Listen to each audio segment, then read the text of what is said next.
It's interesting, John Anderson. This today was the first parliamentary sitting day of 2022, but it's also the last full sitting week of the year, if you can believe it, or the current parliament. Now, we're about to head into an election campaign. That's why it's constrained. But I'm interested in your assessment. This religious freedom legislation introduced late this afternoon into the parliament. What happens to the electorate who care about these issues if the government doesn't get this commitment passed? Made in 2017, taken to the election in 2019.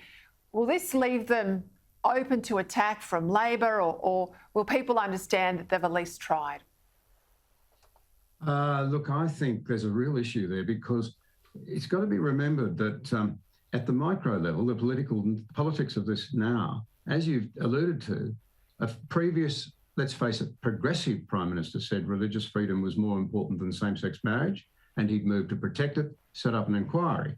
The Liberal Party won when nobody, or the coalition won again when nobody thought they would, and part of their manifesto, was to push this through 4 years after the promise that religious freedom would be protected.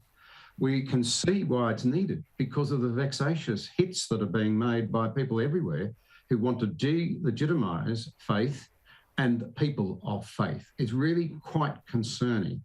At the macro level, the idea that somehow or other freedoms will be advanced by ignoring the four key elements, which are freedom of belief and conscience, of speech, of association and the right not to associate, and frankly, private property, and can somehow be better substituted for by a system of competing human rights, where we all clash with other Australians for our rights and technocrats rule.